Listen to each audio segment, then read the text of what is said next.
కూటమి ఓటమి కోసం జగన్ విశాఖలో వైసీపీ భారీగానే పోగొట్టుకుంది. అలా పోగొట్టుకున్న చోటనే సాధించుకోవాలన్నది రాజకీయ నీతి. వైసీపీ ఇప్పుడు అదే చేస్తోంది. టీడీపీ కూటమిని ఓడించాలన్న కసితో వైసీపీ అధినేత జగన్ ఉన్నారు. అందుకే ఆయన బొత్స సత్యనారాయణ వంటి సీనియర్ ని బరిలోకి దించి విశాఖ ఎమ్మెల్సీ ఎన్నికల్లో కూటమికి సవాల్ విసిరారు. అది ఎంత పెద్ద సవాల్ అన్నది నామినేషన్ల గడువు దగ్గర పడినా కూటమి అభ్యర్థిని ఇంకా నిర్ణయించుకోలేకపోవడంలోనే అర్థమవుతోంది అని అంటున్నారు.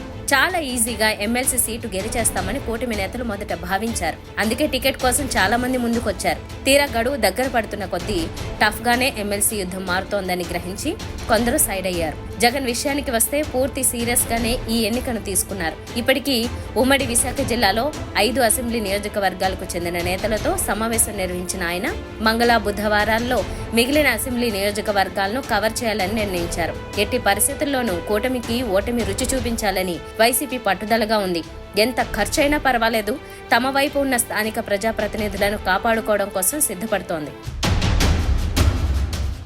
జోగి రమేష్ ఇంటిపై ఏసీబీ దాడులు. మాజీ మంత్రి జోగి రమేష్ పై కూటమి ప్రభుత్వం కక్ష సాధింపుకు దిగినట్లు తెలుస్తోంది. ఇప్పటికే చంద్రబాబు నివాసంపై దాడి కేసులో ఆయనపై కేసు నమోదు కాగా ఇవాళ తెల్లవారుజామున ఇబ్రహీంపట్నంలోని జోగి రమేష్ ఇంటికి వెళ్లి ఏసీబీ అధికారులు సోదాలు చేస్తున్నారు. గంటలు గడిచినా కనీసం ఎందుకొచ్చారో కూడా సమాచారం ఇవ్వకుండా సోదాలు చేస్తున్నారని వైసీపీ నేతలు వాపోతున్నారు. కూటమి ప్రభుత్వం తీరుపై జోగి రమేష్, వైఎస్ఆర్సీపీ నేతలు, కార్యకర్తలు ఆగ్రహం వ్యక్తం చేస్తున్నారు. నేటితో ముగియనున్న ఎన్నికల నామినేషన్ల గడువు. విశాఖ స్థానిక సంస్థల ఎమ్మెల్సీ ఎన్నికల నామినేషన్ల గడువు మంగళవారంతో ముగియనుంది. ఇప్పటి వరకు 2 నామినేషన్లు మాత్రమే దాఖలయ్యాయి. వైసీపీ అభ్యర్థిగా బొత్స సత్యనారాయణ, మరో స్వతంత్ర అభ్యర్థి నామినేషన్లు దాఖలు చేశారు. ఈ మేరకు టీడీపీ తుది నిర్ణయంపై ఉత్కంఠ నెలకొంది. కేంద్రం, రాష్ట్రాలకు సుప్రీం నోటీసులు.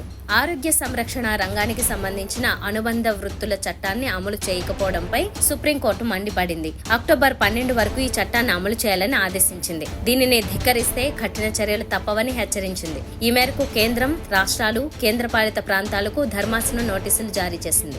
3 ఏళ్లైనా ఈ చట్టం అమలు కాకపోవడాన్ని ప్రశ్నిస్తూ దాఖలైన పిటిషన్పై సుప్రీంకోర్టు విచారణ చేస్తోంది. ట్రంప్, మస్క్ ఇంటర్వ్యూ ప్రసారంలో సాంకేతిక సమస్య. అమెరికా మాజీ అధ్యక్షుడు డొనాల్డ్ ట్రంప్ ను ఎలాన్ మస్క్ ఇంటర్వ్యూ చేస్తున్న సమయంలో సాంకేతిక సమస్య తలెత్తింది. దీంతో చాలా మంది వినియోగదారులకు ఈ ఇంటర్వ్యూ ఆడియో అందుబాటులోకి రాలేదు. ఈ అంశంపై మస్క్ స్పందిస్తూ DDoS అటాక్ జరిగిందని, దాన్ని పరిష్కరించేందుకు యత్నిస్తున్నామన్నారు. సాధ్యం కాని పక్షంలో కొద్ది మందికి పాడ్కాస్ట్ ను అందించి తర్వాత దాన్ని X లో పోస్ట్ చేస్తామన్నారు.